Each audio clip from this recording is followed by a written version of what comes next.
Hey everyone, welcome to the 3.6 GITCG Podcast. It is our patchly, that's probably the right word, patchly podcast of the GITCG where we review all the things that have happened over the leagues and all the other new chit-chat stuff we're going to go happen today. And we have 6 people. Was supposed to be 5, but it's fine. We have 6. We're gonna go down alphabetically, so each one introduce yourselves. Actually, except Ark, because I'm feeling like you're gonna shitpost again. I'm just kidding. Ark, introduce yourself. Hello, everybody. It's your boy Ark, and yeah, I'm glad to be here this time because I think there was a podcast like previous to patch, and I just didn't get the chance to talk, but here I am. Pretty excited. You never get a chance to talk. Anyways, and it's me. Let's skip that. Mono, we have Mono. Yes, I am here, awake at 8 a.m. when I really should be sleeping still, but anyway. Alright, that's fine. It's always one or the other, either degenerate for you or as fuck for me. It happens. We have Raze. Hello, my name is Reese, and I'm one of the casters. Nice. We have Tama, Hi, I'm Tom. our resident event person. And lastly, we have Ting. Hi, I'm Ting, and I play in tournaments, Mayor's player. Okay. Oops. Anyways. Why is there overlapping music? There is no overlapping music. Anyways. 3.5 was one hell of a patch, I guess, for both the main game itself and the GITCG. And I mean that in a most sarcastic way, but let's talk about what happened in 3.5 for GITCG at least. Because I'm assuming not everyone really enjoyed 3.5 to the fullest. Mermaiden Electrocharge. Ahem. It felt long. It felt long. The people complaining about we not. Oh my god.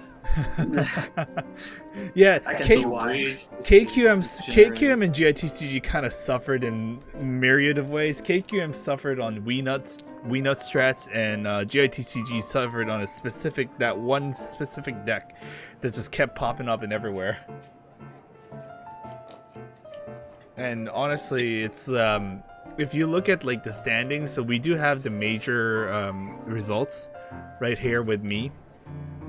If you can see, as the TCG people were going to respond to me in more detail, there is almost most of the players, or if not all, almost all players have been bringing this one certain deck that we call the MMEC.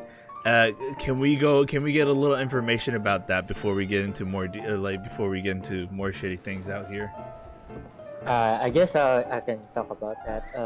Okay. So Mermaiden Electrocharge was pretty much got popular when in 3.4 Asian majors where Crepaholic used it. I think Crepaholic is the only major player who played Mermaiden Electrocharge, and then after that, people and top players thinking that the deck is pretty nice, because you have Oceanid with 2 summons and with Visual that can apply Electro with us. So and then after that, after the Asian majors, we got EU, and then all of a sudden top EU players suddenly used it out of nowhere, and that's how Mermaiden Charge got pretty popular, especially in the last patch.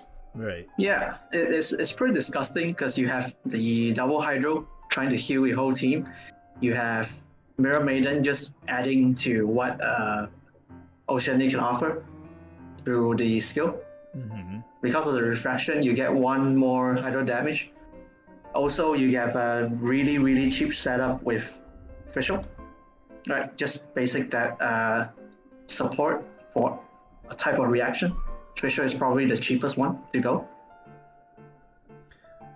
Yeah, like having double, like you can even proc electro charge twice for round one, which is absolutely insane. Like you only need either changing shifts or woven for that to happen. But yeah, Yeah, it's broken. I think the most disgusting part is still Oceanid just not doing immediate damage, but stacking up the summons with and healing itself with Lucky Dog. So he's just there summoning and not dying. Yeah, it's it's a deck that can do almost everything. It just it has so many tools to work with. Also, what's also disgusting about MMEC is that because of how the tournament, at least the major, is structured, you have to like bring 2 decks to succeed. It ends up being perfect. MMEC users can actually use another valid deck, especially just a lot of people just bring Freeze, which is another like incredibly good deck of variants out there, without really much having a lot of downfall. And I think that's like the next part that I feel is more disgusting about than anything else. Yeah, if you look at the top 3 or 4 units that everyone is using, it's Fischl, it's Xingqiu, and it's Ganyu, at least for 3.5. These 3 units are really, really strong, and if you run MMEC, you get Fischl, you get 2 cards that people don't use, and you can use Ganyu and Xingqiu on your other team. Yeah. At least Freeze has somewhat of like a little bit of like variety, but even then it's still Freeze. Yeah, and the thing with MMEC is that it really opens up a lot of flexibility in crafting your deck, because it's using copies of cards that or characters that normally aren't used in other decks. I mean, they can be, but it really lets people mess around with, say, Ganyu or Klee, and they have these core units available for those deck building. Yeah, it's just kind of incredible. Go ahead. To add to that, throughout all 3.5, no one really found a true hard counter to MMEC, whereas in the patch before that, the double Pyro Kaching came out as a counter to Hydro Ganyu, which was a mainly prevalent deck in the first part of 3.4. And I believe that because a counter hasn't been found yet, MMC might continue its dominance. Yeah, just by looking at the major standings, America, the America standings for American major standing has, well, MMEC, only 2 MMECs, but it's the top 2. What's quite surprised, not that surprising. EU is the only region that did not have MMEC as the top 1, but it has the bottom 3 people. Yeah, EU is a weird one. Yeah, Asia has MMEC on first and both thirds, and second place that did not use MMEC is Duck, who used the Klee Vaporize standing, which honestly I'm still glad that Klee is actually being used, because I think she's still really good out there. Yeah. Yeah, doing I think 7 damage with just a burst is disgusting. It's Xingqiu level burst damage, but Xingqiu is not doing that anymore, but Klee is still doing that. Oh man. So it's actually funny because we do have a champion with us. Yeah, one champion, actually we have one champion and one runner-up here with us, and that's Ting, who got in second place for the American major, and Ark, who went into first place major, and both of them shamelessly, I repeat with hard emphasis, shamelessly using the MMEC deck. How do you guys feel about that? Do you guys feel happy that you made it their way to the top? Oh no, the villains of the tournament are with us. Also, there's a saying. I thought you were gonna troll. I thought you were gonna bring an entirely different deck to troll, and when I saw your decks, I was like, no way, this guy actually stops being the meme patrol man and actually just being a lame ass player. I mean, if you can't beat them, just join them, you know? Oh my lord, you're scum. You become the very Pretty thing you much. hated. SMH. Jeez. But yeah, but as a caster, I'd Mermaid much Electro rather have. Charge. Dude, if you see someone bringing or playing Mermaiden Electro Charge, you know that player is actually tryharding in some way or another. I thought you were gonna Windows tryhards without tryharding yourself. Are you saying by bringing MMMC, you're bringing your level of gaming up a level over the rest of the tournaments? Is that what's I going on here? honestly, if I'm gonna troll in the previous majors, I could have brought Geoceanic because I made the deck guide for it, so why not, right? But in the end I did not use it because I was scared of freeze, and yeah, there were lots of freeze, so Yeah. I did not bring it because it's so weak, and I ended up bringing Mermaid and Electro Charge and Ganyu Freeze. Actually, Ganyu Freeze. The reason why I brought Ganyu Freeze instead of the Superconduct Freeze, which because Saint Cho is still broken with the range swords and all those stuff. Right. And we also have Ting, who became second place in the American Major. He lost to another MMEC user, but he got. I'm assuming your MMEC deck got real cucked by the Fatui overload deck here, as I can see here. Yeah. Oh man. What happened? I don't think I had enough practice going to the tournament, so I just brought MMUC because it was the best deck, and Ganyu because Ganyu is Ganyu. Yeah. So was I correct? You just got like one. Did you get one shot by the Fatui agent or what? Yeah, the SI got rammed Uh-huh. on round 1 and just went off with Venom Burst, and I couldn't stop it. Mm. Sag. That's how it works.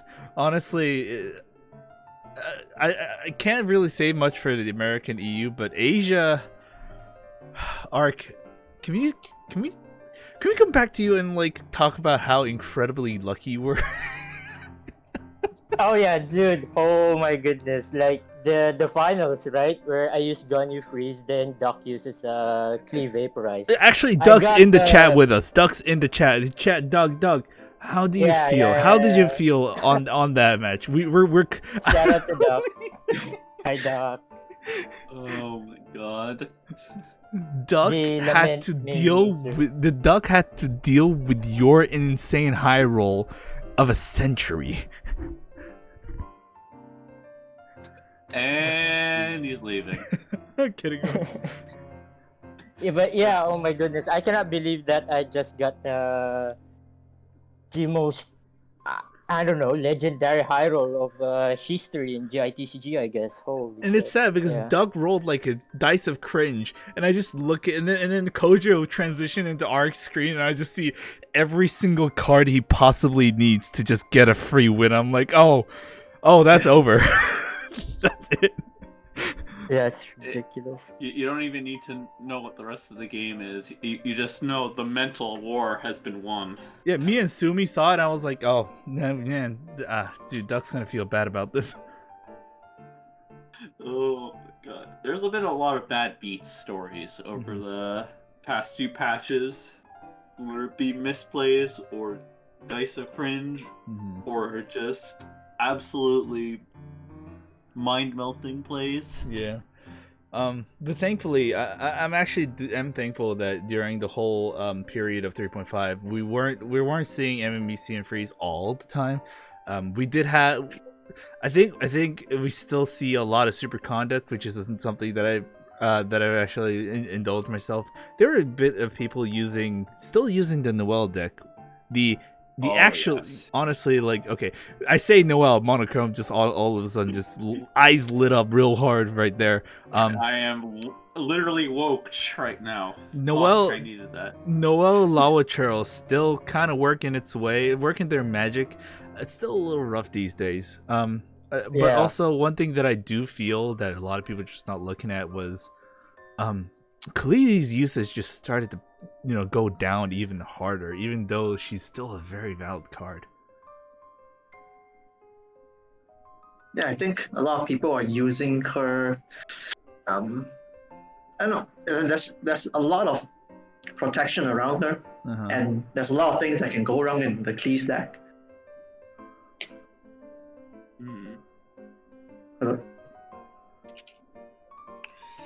What else can go wrong? Is there like what disruption? Like what characters can stop our game plan from going off? Or is it cards? Klee overall is still strong with her charge attack mechanics. Like she can normal attack or charge attack for only 2 dice, and that's additional +1 damage as well. But yeah, I think a lot of people are messing around more with superconduct, especially because if you high roll like gun your superconduct with Fischl, you can pretty much just defeat and Mermaiden Electrocharge with it. If Mermaiden Electrocharge doesn't have Hydro Resonance or any form of healing. So yeah, up until to this day, I feel like superconduct is still strong.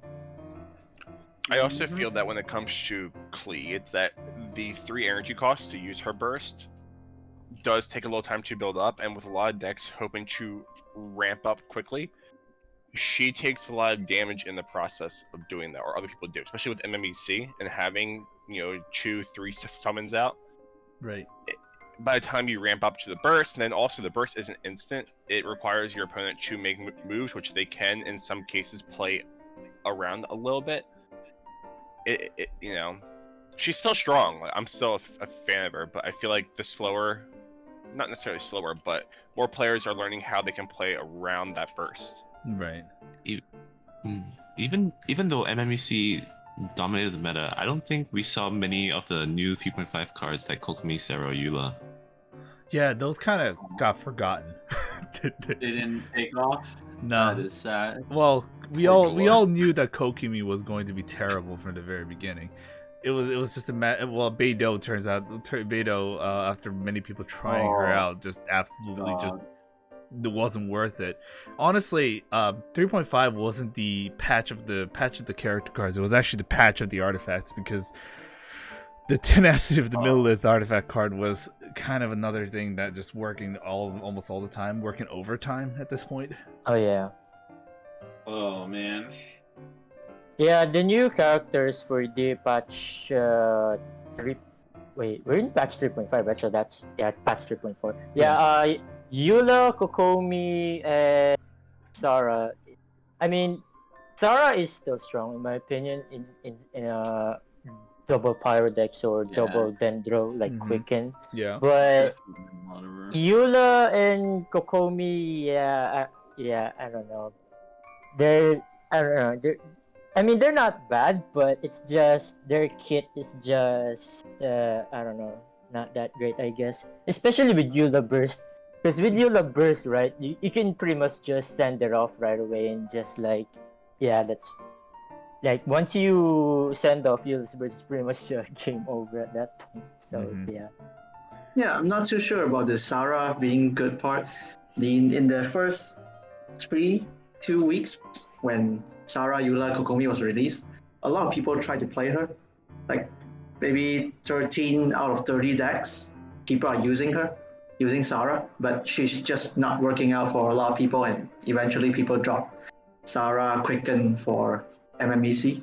Do you have any idea why? Why? No, I don't. I have to ask you a question. Oh, okay. So that was a general question. I thought that was rhetorical. Any major players wants to answer the question for Tommy here? Don't look at me. I'm not a major player. I'm curious too. I thought everyone was hype about Sarah when I was casting very early in the season. Yeah, she's really, really strong on paper, dealing a lot of damage on her own, having a burst that buffs other people. At actual application, it's weird. Sarah's buff ends up being unconsequential, even though it does provide a lot of value. Because let's say you skill and then you burst, you're gonna like overcap on it, and sometimes you aren't able to use 2 skills on one character around, and you kind of lose value that way, even if you might get recoup the value later. And let's say they send off your summon round 1, it feels really bad having to swap back to Sarah. Yeah, the send off is really big and hurts a lot, just like how you would send off colleagues first. When you get the 2 energy, set up everything, cast her burst, switch to another character, and you just get them sent off. So it's the risk of tempo death to send off not being worth the reward. It's not the same as say old Kole with skill active. It's not that same level of I guess threat. with especially how fast the opponent decks can actually literally tie your feet down, I guess that makes sense. Yeah. And you're also forced to swap off Sarah to like give the buff to someone else. Yeah. Which is big detriment. Makes you very clunky. Actually, we'll continue that trail of thought in the next topic, but I do want to send one more thing because talking of send off, there has been another card that's been appearing out of random decks and would either be used as a fodder or like the greatest clutch card of all time. I told you guys, Zhao card's gonna make a comeback. Oh my god. Lament was going to make a comeback. I predicted that shit, and it's here. It's still bad. It's still bad. It's still bad, but at least it's making a comeback. I feel like you always yeah, be that's around true. just to meme. It feels very should not- niche. Yeah. Yeah.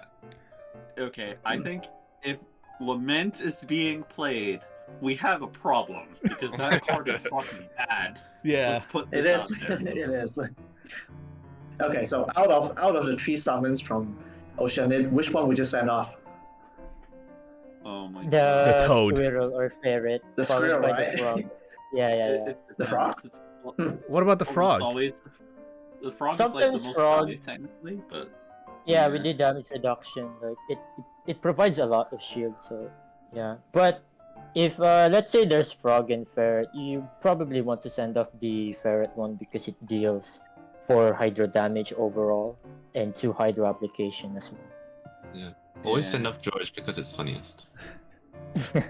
Yeah, Send George. George. It is the same George that I'm thinking about, right? The Blaze Blue George. oh my god. That is the reference, correct? I'm just making sure I'm not mistaken. I'm not sure where the reference came from, but I'm that's fairly how the community calls him. I'm fairly certain it's the same George from Blaze Blue. It's not, but same name. Okay, fair enough. Because in Blaze Blue there's a character named Rachel Alucard. She also has a frog that she just sends and it controls neutral. So there's the meme. Go George, hold the neutral for us. Yeah, but does it explode? It shocks people. Okay, that's good enough. Okay. Yeah, back to Laments. Do you think it's worth it just to send off all 3 of Oceanist summons?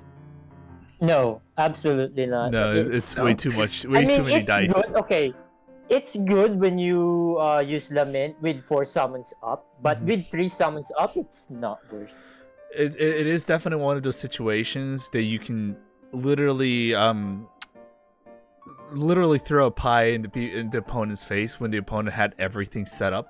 So it's a great one of those things where if the opponent has set up and like literally thinks they have the upper hand, pulling Lament really does a lot of mood to the opponent for sure. But to have to sacrifice that much resources to just make it happen, sometimes it's just, it doesn't feel worth it. Which is why another thing that I've been also saying was like if that Lament card got buffed by like maybe instead of 4 dice, maybe if it's a 3 dice, MMAC might actually struggle at that point. I don't know if that's called for with how much they struggle already with just send off, to be honest. But maybe. It's like, as we say, like Sauron, a lot of characters with summon related bursts or skills struggle when they get hit with tempo death. Not just Zara, a lot of worse characters. Even Cole gets hit with that now. Oh, just remember. Yeah. The most obvious example other than Cole, Sarah, is Eula. Her burst is a summon. Yeah, and that's what makes her pretty much bad, I guess. Kojo is typing something for us, and I believe Ting is going to be broadcasting that for us. Lament is a weird card if it works. It's pretty devastating to the opponent. However, you have to balance it very carefully because it's accessible. It's very accessible to counter summon decks, and they just suffer so much as a result. Most people never get Lament off, but from when I watched Asian Majors, Duck was able to get it off pretty consistently. Yeah, Duck is probably the. I don't know if it's luck or if Duck just really was skillful at there, but like when she pulled out the Lament card, it was definitely one of those situations where it's totally worth it. Duck, all of Duck's Laments were worth it, 100%. Yeah, when I played against her in the grand finals, right? I was thinking to myself, I feel like I should limit my summons to 3 only, and I should not greed for, get to 4 summons, So, yeah, because if I get 4 summons on the board, that's pretty much a Lament bait, which I don't want to happen. So I'm pretty much restrict myself to get 3 summons only, and yeah. And the thing also is that a lot of the tournaments are open deck lists, so if your opponent knows that you have Lament in there, Oh yeah, then they can, hypothetically play around that by only putting out, say, 2 summons at a time, 3 summons, or making sure that they don't go for a summon when you have at least 4 mana. Interestingly, I do remember there was like it didn't come to fruition. In Korea, there was actually an attempt to make a tournament for GITCG at some point. It was an interesting rule set because they had semi-open decks, so they opened up, they revealed what the character cards were, but you can just keep the support cards hidden. What do you guys feel about that? yeah. I feel like the semi-open one, which reveals the characters you'll be using, is I think way better than Open. Having the fully open deck list, because you pretty much get what's it called? You pretty much get rid of the element of surprise, right? It's like it's like if you know your opponent's card, it's pretty much there's no surprise or strategy element to it. It's pretty much just I don't know. What about the hand? Because the hand is still like one of those things where you can still keep the element of surprise. Yeah. Also, sorry. Thank you, Kiona VT, for a raid party of 26. Thank you. Bear attacks, I guess. Bear is attacking us. Anyways, we're gonna keep on the debate.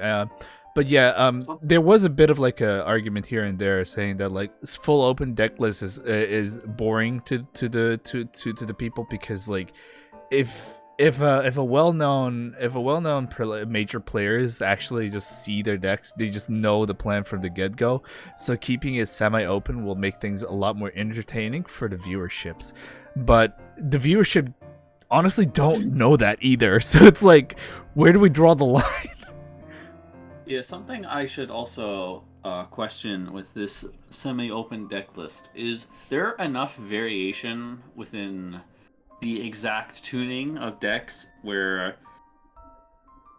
having your team be previewed, so to say, like let's say Pokemon, where before you just went in blind, you didn't know what Pokemon you had in your other team until they presented them, and similarly, this would do the exact same thing Team Preview would do, but you still could get surprised by abilities or moves or items or all of the other little details. Is there a similar analog here or not really? Is what my argument for or against semi-open deck list boils down to. What do you guys think? I think it's fine. I think semi-open is worth it to try for a week, and then if people are very into that idea, maybe we can continue it. I feel that Yeah.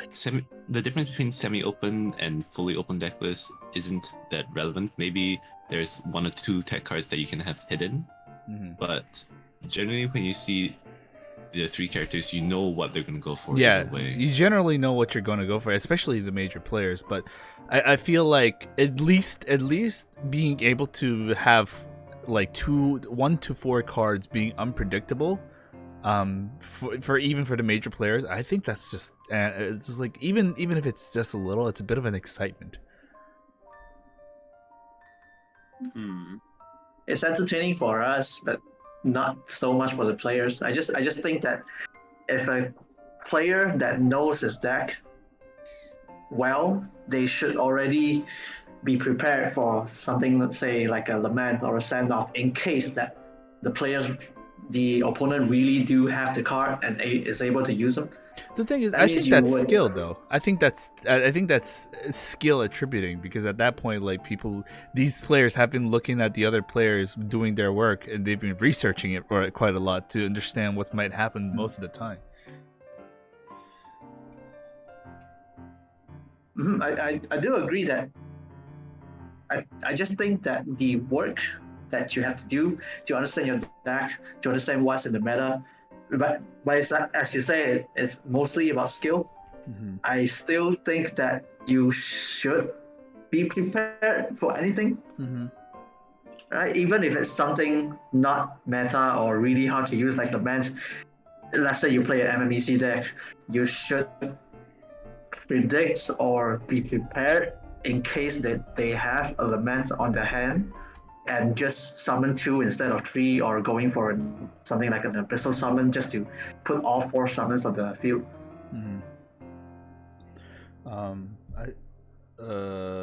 Kojo? Yeah, no, I was just waiting my turn. So there's a lot of discussion that comes to when you're dealing with open deck list and how we handle it. And I mean, for one, at the baseline, the big thing is that the reason we do open deck list is to make sure that people do deck checks and aren't running stuff that's impossible in tournament. Because if someone does that, and unfortunately, people don't like to follow the rules, then that becomes a massive headache for us. That's fair. It would be nice to have a closed deck list and only show characters or some sort. But the second factor comes in is that there is not too much variance in between decks currently, because there hasn't been too many action cards that have been added. So as a result, people have been tending to run kind of the same thing, especially as the meta has progressed. And also, this is where I like to say, Howeverse needs to make more cards, at least more support cards than there is right now, because with the current cards that we have, everything is kind of stable. I want to see more excitement. I want to be like Yu-Gi-Oh levels of excitements, but with the current card list we have, it's not happening, dude. We a Yeah, whole all the 5 new character cards, that's just plea that we see often. Dude, I am in the school of thought where they can have a patch where they don't release any character cards, but release 6 or 7 different kinds of support cards. I'm down for that. I'm actually super down for that than the character cards at this point. Yeah, Oh yeah, there are that would change the 100 meta. projects. Yeah, I generally agree that you have to buy some things instead of changing the whole thing with new character cards. Yeah, and there's tons of things they could make into skill cards. Fuck it, let's make it an animal card type and just turn them all into skills. I don't know what the hell they do, but it exists. See, this is where we get into the crazy theorizing. It's all right, guys, you can revive people in Genshin. Let's add Barber C6. Let's do it. Add more talent I don't know cards, yes. Yeah, the chat. Yeah, 2 talent cards. Let's go. The 20DX also is making a good point, saying TCG players are down, but the general community won't be interested in non-character cards. So there needs to be a balance, but it's obvious for sure is that the support cards is literally what's shifting the meta currently than the characters themselves. So we are desperate and we're in desperate need. Oh, sorry. Let's go ahead. My solution to the whole not if they want to release more action cards this time, just make a simple character like Alhaitham. He's like, you need more Dendro characters, so just throw them in there and boom, you don't have a problem anymore. Anyways, I think we spent too much time on the first topic already. Before we go into the second topic, it's a good transition point anyways. Before we move in, I do want to introduce Kojo real quick because he just joined the debate anyways. This man is a production guy. Love him. He does all the things. I think he worked like triple time this major. So I just want to let it be known that this man deserves all the praise and all the infamy or fame. Again, yes. Yeah. So like, hey, can we get a like real quick round of applause for Kojo for like hanging in there and like do all the stuff for us? I don't think Discord actually takes in the clap sounds into the mic, but assume that we are clapping. Yeah, it doesn't. Yep, it doesn't. No. I don't think Kojo ever sleeps. I swear. He doesn't. Oh yeah, no. Like he says he does, but who's really tracking it? Do we have someone watching him sleep? No, okay. 'Cause I don't know. As per KQM traditions, Really? balls for Kojo. Balls for Kojo. Last match was All a the little balls. rough. Okay, I had to do a lot of 2-day, 3-day weekends for GITCG, but that's fine because I enjoy it. Anyways, all right. Now that we have done the ball worship on Kojo, that sounds weird. Let's talk about the the 3.6. Do you guys want to go with the cards first, or do you guys want to go with the patch notes first? This is your choice. Let's go I Patch think notes. going with the cards first is Yeah, patch notes. Let's go patch. Patch notes? Okay. All right, let's go with the patch notes. I'm pretty sure you guys made a graphic here, so I'm just gonna bring that up into lately. Here, let's start with the buffs. All right, let's see how much of this actually changed. So there's a lot of things happened. The patch notes, I don't know if it's a lot or if it's like big things, but I think the patch notes, this patch has been more meaningful, at least more impactful than any of the patch notes before.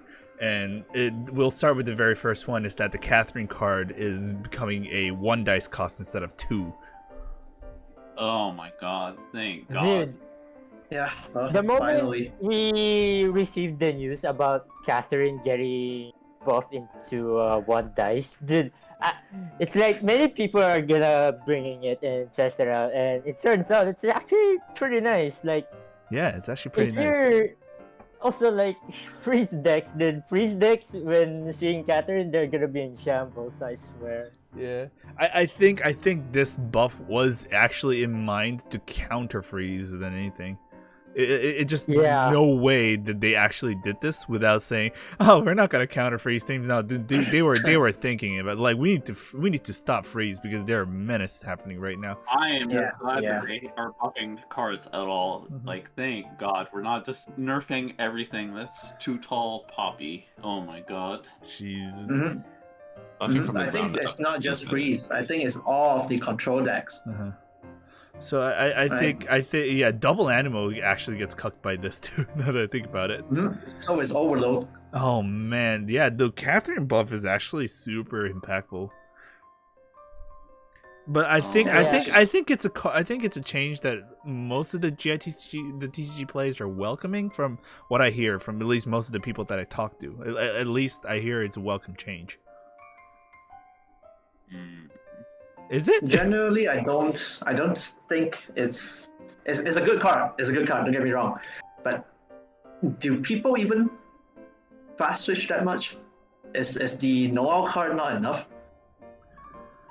I think some decks would prefer having a slow swap because Catherine is still not optional, mind you. So it's still forced, and that can be awkward for some decks. They would still probably not run Catherine, but a lot of the decks that simply just don't want to spend the dice on Catherine in the first place, which is a lot more common, I think, would consider it now. But honestly, yeah, it definitely won't shake up too much of the meta, but I think it's still a very welcome buff nevertheless, because at least there's more solutions to the situation with control. I mean, hey, we can think about her now. True. It is very good for normal attack decks where you don't actually want to switch. in case the enemy, the opponent force switch you, or if you really need to do an emergency switch to get a reaction off, it's really good. Ayaka would have a field day with this card now that I think about it. Catherine, now we're Senho, yay! Does Mona Catherine stack? Like, do they both activate at the same time, or? No. No, it's only one per time. Mona's will go first, and then Catherine's. Yeah. And then, well, I think we have enough comments about Catherine. Unless someone wants to say one last thing, or we're gonna move on to the next one. Yeah, a lot of things to say about Catherine, but I'm happy they're doing buffs because I feel as someone said earlier, only nerfing and not buffing doesn't feel like great for like the overall balance of the game. I feel happy that there is actually patch notes happening on the GITCG actually, because law wise, gacha games have a hard time like patching characters into like the characters in their main form of games, but GITCG is not being limited to that is so nice because we actually get to have an immediate change on things to make the game generally better. I've yet to see the GITCG patches making things worse. I guess kinky apologist would like to argue against that, but it's fine. The next one, I'm not sure if it's exactly a buff or a nerf, or is it just like a rework at this point. But Kokomi has her burst changed from dealing 3 damage to just dealing 2 damage and then healing everyone 1 HP. I'm not sure if it's technically a buff on a rough terms, but like how big is that even? I'll slide into this one. So I am a 3.5 hoper for Kokomi. I spent 3 days trying to lab her out and make her work. Didn't really work in 3.5. With this change, unfortunately, it's not really that different. Yeah, it doesn't really do anything, does it? It does, but it's not that significant. It's technically better in like attrition decks, but I don't see them running Kokomi over like say Bennett if they wanted longevity or something. It literally feels like a quick band-aid on Kokomi. It's like how they created the new artifact set designed for Deha, but it's just like a little flex save and that's it. I think people will start using Kokomi over Barbara now in DP decks. No, that is not gonna happen. I know for sure that ain't gonna happen. Because we didn't get to talk about it earlier, because I did want to bring it up for just like Kokomi in general and why she was doing so poorly. I came out of those like 3 days of labbing. I'm like, wow, I would rather play Barbara. Yeah, Barbara is just way better in my opinion. Like Barbara, not Barbara, but Barbus. Kokomi. Kokomi does more damage than Barbara, but yeah. Just play Kokomi prefer and Barbara. Why Okay, not? I did that. ¿Por qué no los dos? That was painful. Oh my god. Well, that's fine. Genshin Bizarro Land strikes again. Oh yeah. Why play Kokomi when you can play Barbara? Omega lol. That's incredibly. That actually feels like what happened when the main game came out. I think it's literally following the history of main Genshin to the T. Yeah, but unlike Deya, at least Kokomi has something she's good at now, right? She shoots a little bit more. Ouch. Hey, Deya mains in the back row. Are you guys okay? Yo, they're coming to punch Tama right now. Oh, dude, yeah, we're going. You know I'm right. Why are you booing me? I'm right. All right. Well, it's Kokomi. Even though that's technically a buff, it's not doing much. That's pretty much the consensus we have here. And the last of the buff, I'm okay with this buff, this change, but I don't know how everyone else feels about it. But every single 3 dice cost artifact cards are now from 3 of the same to 3 of any. The buff is I- nice, but It's nice. I feel like But aren't the artifacts themselves just generally not that great and like They're still long run? slow, Yeah. which is the big problem. Like Yeah. you can still get the fixing, and they're not as hard to play. So cases where you'd actually want to play them but can't just don't happen anymore. But my God, it is so hard to justify Using all spending these. 3 whole dice. Yeah. There's a problem of granularity going on here where they can't possibly be 2, but 3 is too much. So Yeah. they just fall through the cracks, like a lot of other things. it's like you're paying 1 extra dice just to get the Jade Chamber effect going. Yeah, Well, you get 1 extra damage. I'm just glad there is the option now. You know, it's still slow. It still has its like cons, but at least something can be done with it. I think that's what Hoyoverse had in mind whenever they made all of these changes. They weren't. I think it kind of feels like they were trying to like buff the cards that weren't being used, but like making sure they're not overdoing it so it's not breaking anything down to the line.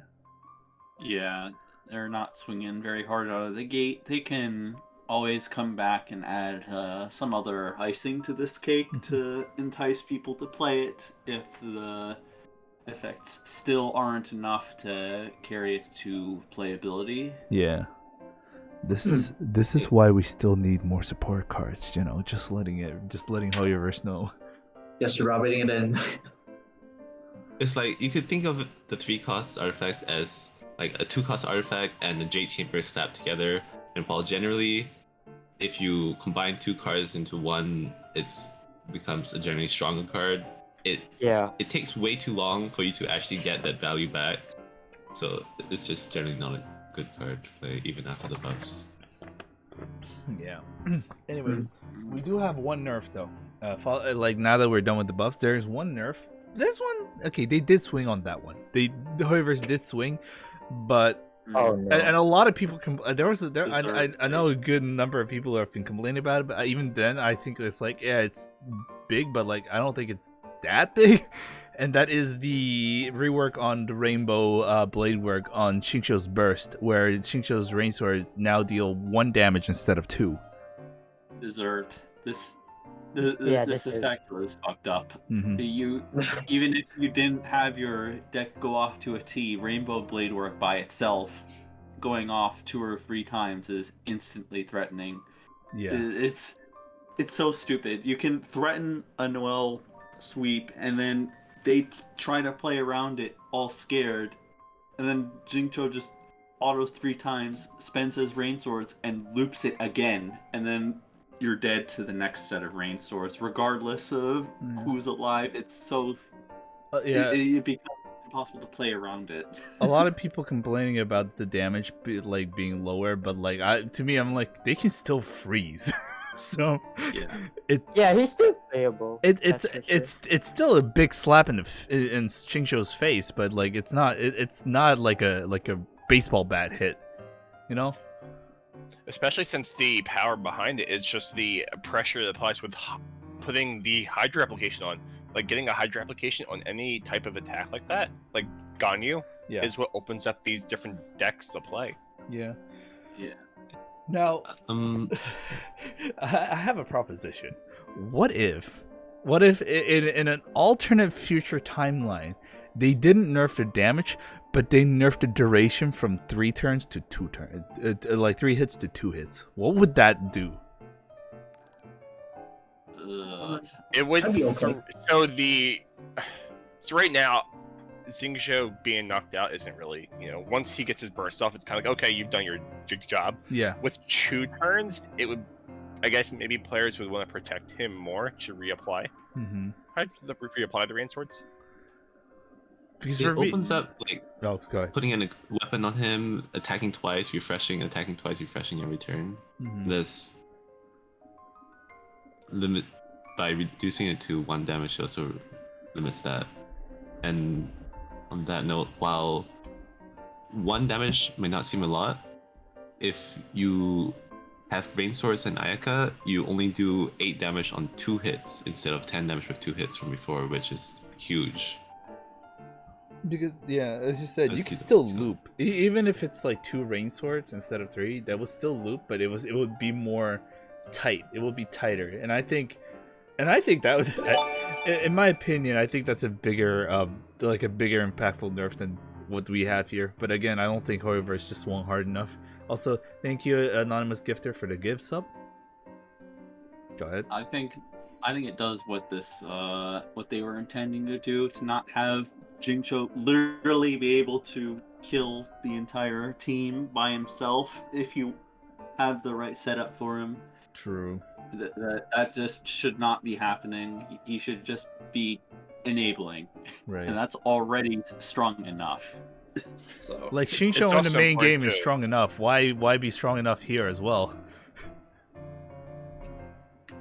Why not? oh man. Go ahead, Race. It feels like anybody with like a Chu energy cost is really strong, but that's a different topic. I think it's always good to be more conservative when it comes to nerfs, just because, especially with the 3 new cards that we just had come out. No, not 3. The 3 new characters, and then the other cards. It's they don't want to overdo it, I would imagine. Yeah, that's Yeah. fair. But still, in general, Shincho nerf is thank God, thank the lords, it happened. Those guys are everywhere. Yeah, it's finally happened. Yeah, it was definitely one of the long overdue nerfs that we wanted for quite some time. But again, I don't think it'll change the meta that much. Yeah, it's more about the unhealthy play patterns that he has on the side that they're just cleaning up, which True. is good. Yeah, I think it'll open up more time for counterplay, yeah. less damage coming out. Yeah, with less Which is good. damage means like, getting that one extra turn to actually counter back, and with that itself is very impactful, especially in a game where each character only has 10 HP and 1 HP counts for everything. Mhm. Shinsho nerf was unexpected but welcomed. It's definitely welcomed. Also, thank you for another gift sub. Anyways, and now anyone else want to say something about buffs or nerfs, or at least a change they wish they had but like didn't happen? Let's hear the major players. What major players here? Like, what was a patch note you wanted to see but just didn't happen, and you're kind of sad that it didn't happen? The Shincho nerf was, in my opinion, I mean, it was expected, but it Mhm. came late because I think there was one patch, I think it was 3.4, Yeah. where there are no balance changes, but there were only like bug fixes. So I was like, there has to be a Shincho nerf, surely, but no, there's like no balance changes, no nothing. It's just bug fix and all. So yeah, but Shincho nerf is here now, so thank God that happened. But yeah, it's better than late than ever. Duck says Yeah. MMEC nerf, but like how would you nerf MMEC? That's also the thing. I would delete Mirror Maiden. That's the most simplest and effective way to delete MMEC, is to remove the MM. Mirror Yeah, Maiden he's gonna get toxic. mauling. I don't know He's if gonna get fired. like Mirror Maiden or the Oceanid part needs to get nerfed. I think just more counterplays to summons would help that deck get toned down. Yeah, honestly, it's the Oceanid that's the problem, not the Mirror Maiden, right? Like, I mean, Mirror Maiden is still a big problem, but the Oceanid is what makes a lot of people just sweat bullets. And there's no healthy way I think you can nerf the Oceanid, so just more counterplay. Maybe make Lament 3, huh? Yeah, no, that's I agree, but like again, the other 2 major players here, Ark and Ting, might have different ideas about that. Oceanid Yeah. is like as strong as Magu Kenki, but of course, I mean, we all know how strong Magu Kenki was in the early days. Yeah, but- Mao Kinky was ridiculous. That's the thing, but like, Yeah, like applying cryo and then anemo on skills just insane. But yeah, Oceanid came in, I think, as the second type of monster character that's like very strong when it comes to summons because Oceanid gives like what 3 summons. Like there's the bird, ferret, and then George, of course. But yeah, it like having 3 summons that can do different things is just kind of like too much. I don't know. Redshifted, one of the other major players, just wrote, "Remove Fischl Clueless." Kuroneko types, surely one of these new character cards will counter MMEC Clueless. It's Clueless right now. Yeah, you're right. Oceanid is the main. I think Oceanid is like the big problem, but it's also like, how do you nerf Oceanid at this current state? It's just kind of really hard to like Yeah, surgically I feel nerf like her. Oceanid is fair, but yeah, I would suggest not to nerf anymore if not necessary, and get more support cards, get everything else going, buff a lot of other cards just to, Oceanid eventually will go out of the meta naturally. Yeah, I feel like Ocean and Fischl are strong cards in its own right, but it's the combo between the 3 of Oceanid, Fischl, and Mermaid that actually pushes it over the edge. True. Mm-hmm. Oh, what if, hear me out, what if there was a support card that just does not trigger supports for one turn? Like just one full turn, nothing happens from the support sides. Would that hinder the thing, or is that still like eh? I mean, that wouldn't use up usages, so it's just kind of. No, as in Well- like the usages will go down. It's just these supports won't attack at all. Or even if it doesn't expend usages, having that one turn of just nothing happening is still very strong in my opinion. Or you can just add one more duration of the summons. Yeah, like the summons, like this, it's like freeze, but on the summons. They're like the supports are frozen. They can't do anything on that turn. So the next turn they'll start reconvening unless either side just pulls that card again. I feel like that support card would also be kind of funny to have around. No, I'm not. Sarah, I'm not saying the usage goes down. The usage stays still. It's just they're stopping for that one turn. I feel like Sendoff would be better if, yeah, because removing the summon completely is just way better than just freeze the summon. Because freezing the summon pretty much like delaying one turn, or one round rather. But yeah, I think Standoff or pretty much removing the summon from the board is way much better. But what if you have both of them? What if you have both send off and that card? You have more bullets to work with at that point, Oh, that would be something, yeah. It's so hard to compete with the rest of the cards we have. It's hard to price that too. You if it's 2, it's kind of why not just send off moment, and at 1 dice it might be a little bit too Like much. freezing Oz would be actually ridiculous. Like no electro charge at all would be insane. Yeah. We also need an aura cleanse card. Dude, I don't know why we're all of a sudden going into like support card ideas talk, but like I think it's just happening right now because MMEC is too stonks. And I'm just like, what if there was a cleanse card, like just clean the aura of a character at the immediate moment? That is also kind of great. There's a lot of unexplored Territory area that they haven't done with gameplay. Yeah, support cards definitely make this game 100%. Like the character cards are still like very strong in their own ways, but the support cards are literally what makes the whole meta. And dear God, do we need more? Holy crap!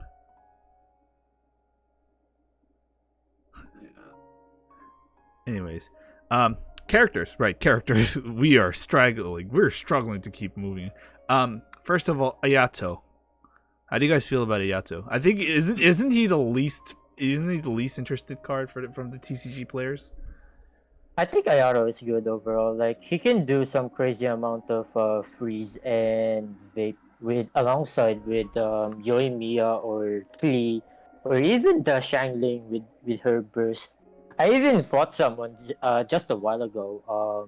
Shoutouts to I'm Too Fast, by the way. He played Ayato, Shangling, and Bennett, And the playstyle was pretty much get Shangling burst to full, and then you swap to Bennett. You don't get to Shangling burst even with energy force. You just go to Bennett, build burst with Bennett. Then after you burst with Bennett, you just go to Shangling and get the Shangling burst. Then after that, you get the Shangling burst and Bennett burst. And Ayaro can just completely sweep and wipe the board. It's insane, actually. So just like the main game. Yeah. Yeah, Ayaro is pretty good in my opinion. It's like Yoimiya but Hydro. Mhm. Yeah, Ayato, it's a good normal attacking unit, but he doesn't really have efficient supports because like Yoimiya and Beidou aren't that good right now. That's true. Yeah. Yeah.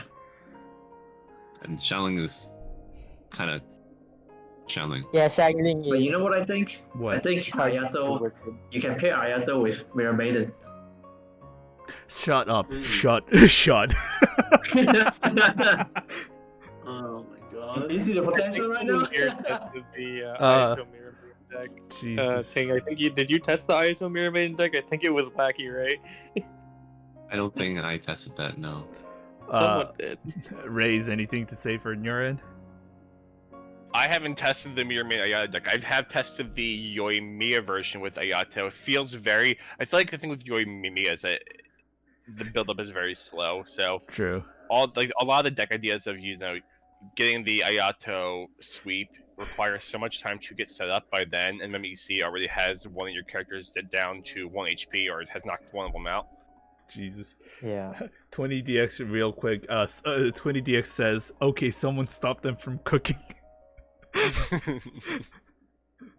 House fire cooking.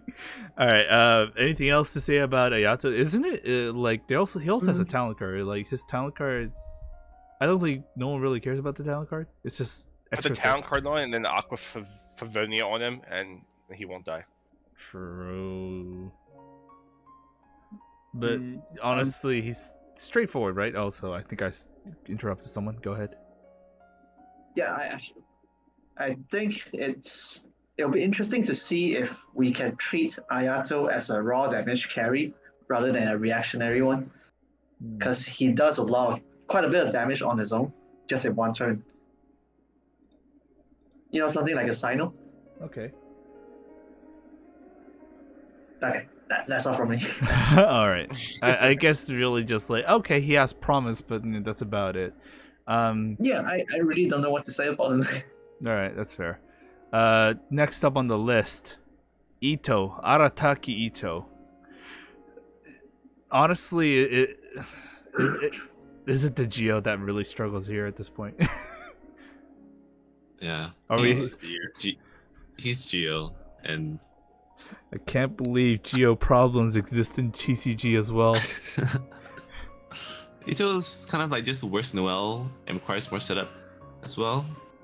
And you need more energy to get to where you want to go, and you need to build up stacks, so you can't like just set up Wolf Greystone, Lucky Dog like Noel and like you're good to go. Mm-hmm. Oh, It man. feels overly complicated. Yeah.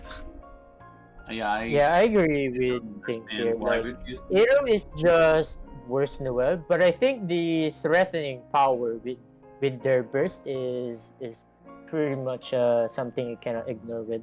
Like Iro burst and Noel's burst, they're pretty much the same, but with Ito, like if you get the ramp cards, right? Like let's say in one round you have 10 dice and Iro is about to burst, then Iro can pretty much charge attack with his burst and go crazy bonkers with it. So yeah. What do you think about the talent card? Because isn't it like the first talent card in the game where it's just a normal? Yeah. Also, I think there was a bug about it. Like the talent card for the Arataki Ito's normal attack was not like it can't receive the reduced dice cost. Like let's say you have 3 stacks on Ito, right? And the cost for normal attacking is 2. if you play the talent card, like the cost for that is just 3 and it's not 2. So yeah, it feels clunky, but I don't know. I hope it's a bug, but yeah, if it was a bug, then hopefully it will get fixed. If pretty you want to soon. jump in, Genshin commented, yes, it's a bug and they're working on fixing it. I see. Oh, nice. Mhm. Because if it wasn't a, Yeah. if it was not a bug in the first place, then it's not worth to put it in the deck. Anything else to say about Ito and his trusty Ushi? Yoshi's cute. I don't think Herring cute's the Momo right is answer so with Ushi. I think Chad is the correct discretion for Ushi, not cute. Ushi not cute? Ushi Giga Chad. That's what I mean. It's a twerk Okay. bull. He's amazing. That's better. The twerkable. That's what he does. Genshin community has devolved so far that everyone watches a bull twerk and everyone goes crazy. Oh my god, Genshin Impact so crazy. Yep, pretty much. Stop. Stop. What do you mean stop? You know it's the truth. Anyways, lastly, we do have finally a new Dendro character. Finally, Tignari. Oh, God. Isn't he like ruining a lot of things right now? At least that's what I He's so hear. fun. He's pretty good. He has very good elemental application. Mm-hmm. Did Yeah, anyone try Tignari is burning pretty Tignari? Yeah. Yeah. I kind There you of go. underestimated Tainari, but the reason why I kind of underestimated Tainari because his charge attacks are so hard to work around. True. Like it has to be even dice. Like you need like a woven or something else just to get the charge attack going. But doing the charge attack like just for the Dendro summon is I don't know, but yeah, I feel like if you high roll enough with Tainar, I think he's pretty good, especially in double Dendro Hmm. or double Electro. Actually, never mind. I think He- Tainar is very good in double Electro rather than double Dendro. I think one of the biggest thing that I have trouble accepting, I guess, is Tignari's burst. Doing that much damage for that cheap. It's very quite efficient, Yeah. but it's a bit clunky because you like official skill, then Tanari skill run 1, and then you're forced to burst round 2, Mm-hmm. even though you might not really, even though you want to charge attack twice on round 2, and he's just a bit clunky, as Ark said, Yeah,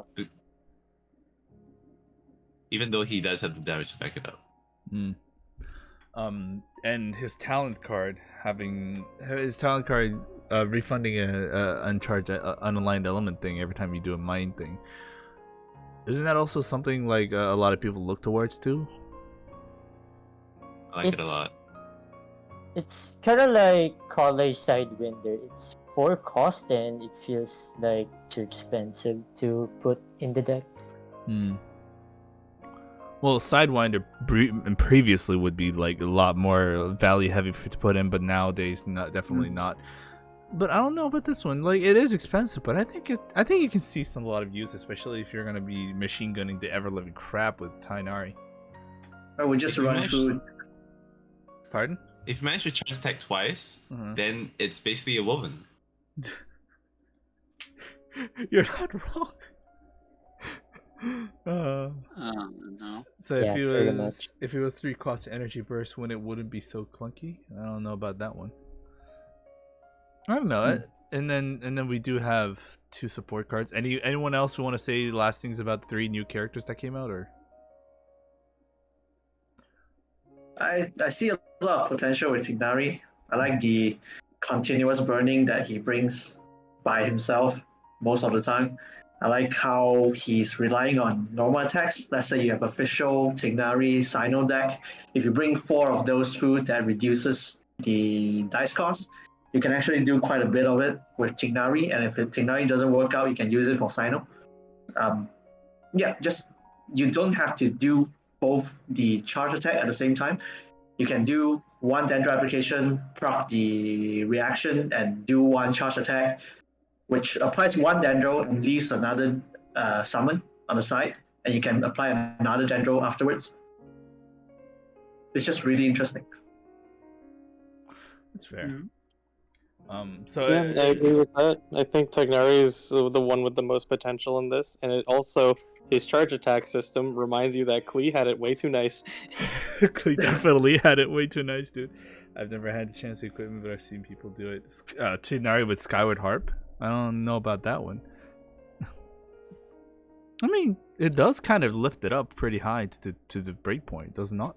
I got demolished by a Skyward Harp Tagnari this morning. How does it feel? How does it feel? Yeah, it feels good. Bro, he had Pyro Wrap on me. He dropped Talent, dropped Card, and dropped Gamers. I'm like, oh my god. You just disappear. Where'd you go? I didn't see you there. Well, if no one wants to say anything about the character cards, I guess we can move on to the last. I do have a question. Oh, you go ahead. Does normal attack buff charge attacks? Yes. Yes. Okay. Just checking if I can make Ayato, Tignari, and an Electro work. Oh, great, guys! You guys are making Ark think. Jesus. I thought we were not letting him cook. Anyways, last. The Tainari that I cook was the double Electro, and I feel like Tainari double Electro is just way better than double Dendro, so yeah, that's pretty much it. I love the duality of the chat right now. Kuronoko saying let him cook and Doug saying never let him cook. Reputation? Oh no. Oh, we have another let him cook. Anyways. What about Kujo-Sara with Tignari instead of official? Jesus. Anyways, the last ones are the Grand Narukami Shrine. It triggers automatically once per round and it creates one random elemental die for 3 turns. 2 cost. Solid card. It's a solid card. It's kind of awkward. It's good. I mean, yeah. But, with that cost, I think it's fine. Unless you get a Dice of Cringe and the card itself also hits you with a Dice of Cringe, then we have a problem, but... The good thing about the Grand Narukami Shrine is that once you play it, once you pay 2 dice, you get one dice back as a refund, which is pretty nice. Mm-hmm. Especially when you're playing around Liben as well. Yeah. Mm-hmm. But imagine using Tubby with this. Might be worth. I've played the Tubby packages. It's very hard to justify playing this because that deck has a lot of competing pieces, and honestly, it's not great in the first place. Okay. To be honest, Mm-hmm. but It does help with getting charge attacks off. Helps fix your odd even dice. Yeah. Oh yeah. Yeah. Definitely. From this card alone, I think we can see a pattern. Just that Hoyo was really want to push supports and push the meta for normal attack decks with Ito, with Ayato, with even Tignari, and this Grand Narukami Shrine. Alright, that's fair. Good? Or are we going to Favoni's Sword here? Because Favoni's Sword, I've asked around again, I've gotten mixed feelings, but I don't know how the major players feel about the Favoni Swords, where character deals +1 damage, but after a character uses an elemental skill, they get 1 additional energy, once per round, of course. So, what do you guys feel about the Favoni Sword here? I had a chat with some top players and some tier crafting staff, and they said that Favonia's sword is pretty. It's bad. You rather want to run a sacrificial sword or Aquila Favonia's instead. But the fact that you can use it on Bennett, and if you high roll enough, you can manage to get Bennett burst every round. If you manage to get seven pyro dice, which is very unlikely, but it's possible. But yeah, it's crazy, but it overall it's just I don't know. It feels uh trash in my opinion. Yeah, because sacrificial sword and Aquila Favonius is just way better. It's definitely slow because it's a 3 cost weapon with no additional damage, so you have to be powering up incredibly strong bursts to make this worth it and recoup the value, but I'm not sure what current cast of sword characters we have that has a burst impactful enough to. Yeah, there are no Yeah. characters that can. Yeah, that's the There fun is one part. Use it. I can think of It's- multiple characters who can use the Faf sword if they were a sword user, not anything else.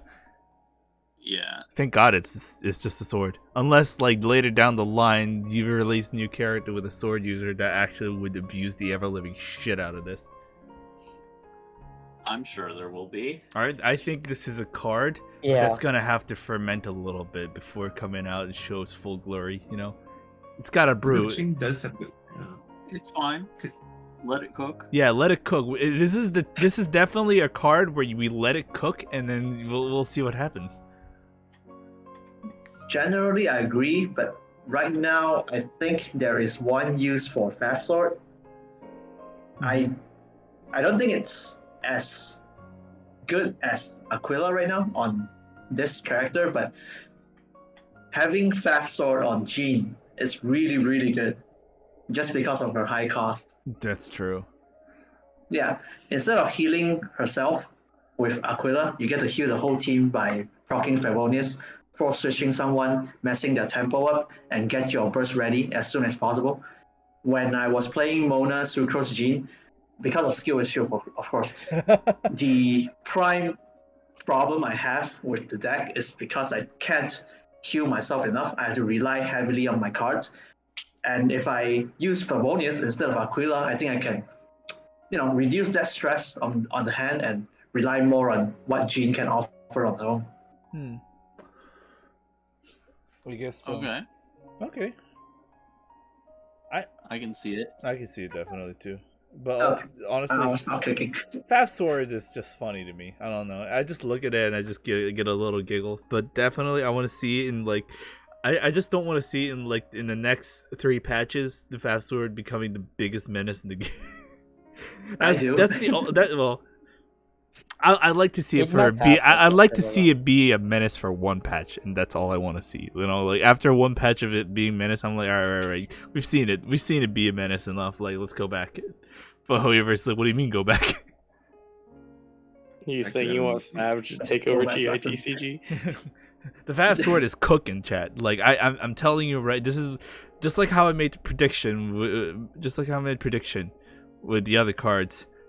This is gonna cook. This Fast Sword's gonna cook. It is gonna cook, and when it finishes cooking, it's gonna make a lot of people salty. That's my estimation. yeah, let it cook. Let it cook. Hashtag let it cook. Yeah, actually, Koja, here's an idea for your meme writers for your Twitter. Just put a Favonius sword card on a frying pan and says let it cook. That's all you need. That Yo, bet. Okay, I'll send it to social media stuff. yeah, no, yeah. You know what? Put it in a crock pot. Yeah, Pineapple's got the right word. Let it simmer.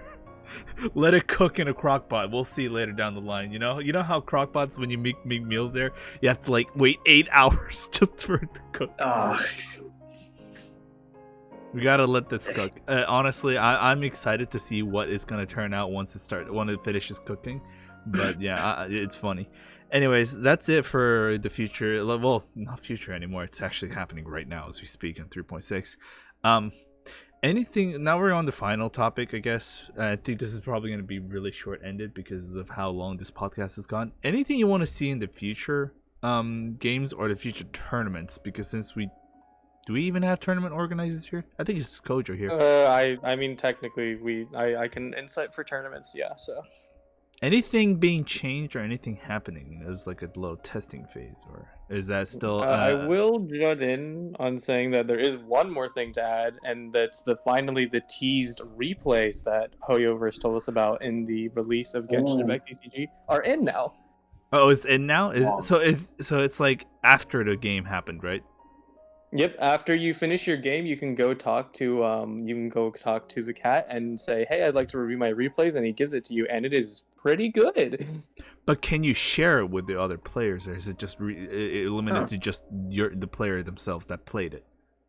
Now, I have not been able to figure out if you can directly share the video file, but it's really nice because, you ultimately get to save it for yourself. And you can even switch POVs to your opponent's side. You can see what they were holding at the time.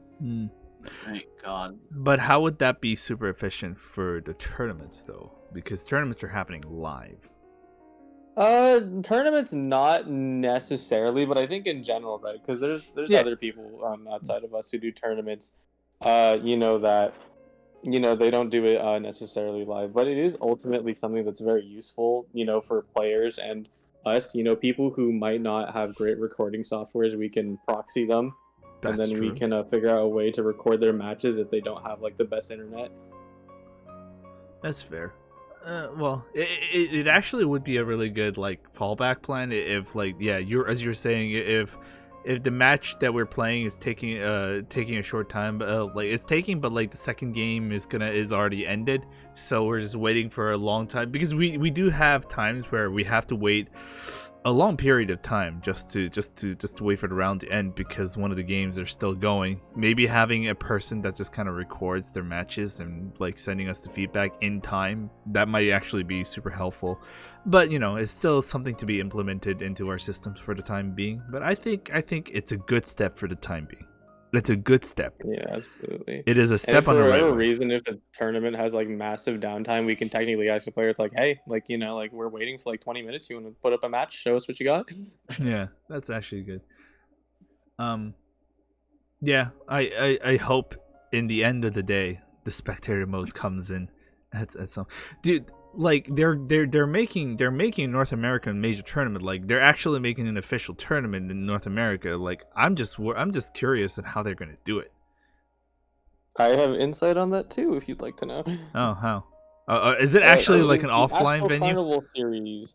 Go ahead. Sorry. Is it like an offline thing, or is it? Online? No, it is not. It is the Astral Carnival series. So Astral Carnival is an organization that works with Genshin, and they recently just had this tournament in Japan. So it is a qualifier. So you're gonna probably play online through X amount of people, and and then eventually you whittle it down to the top 8, and you are required to go there in person. You will play live, like a real tournament. Oh, it's incredible.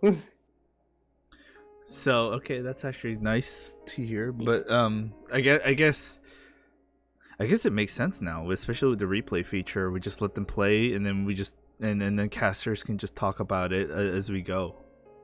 Actually, that is not a bad idea. We could actually hold a tournament.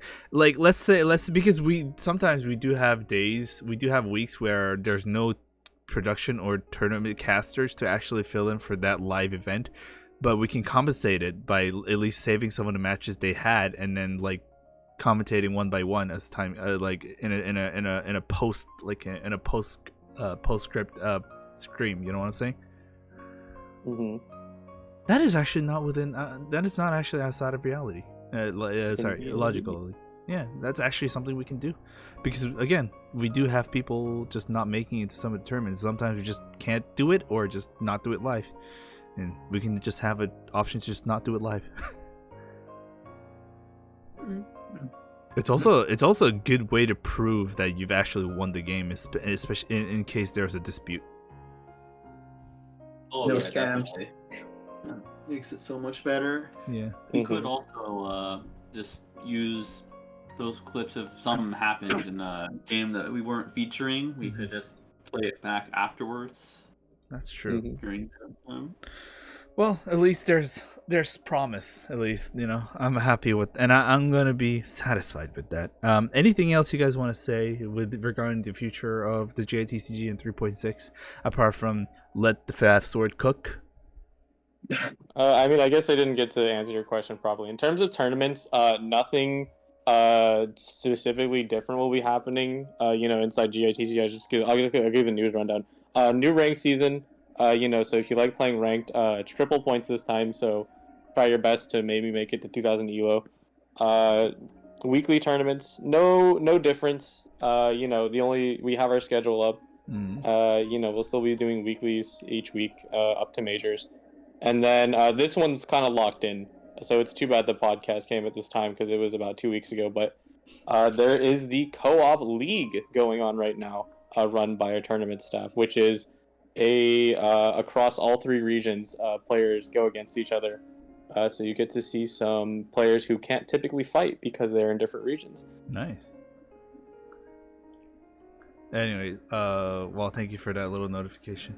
But anything else you guys want to say lastly? Because I think it's time to wrap up this podcast and for me to start doing the welcome giveaways on the KQM side.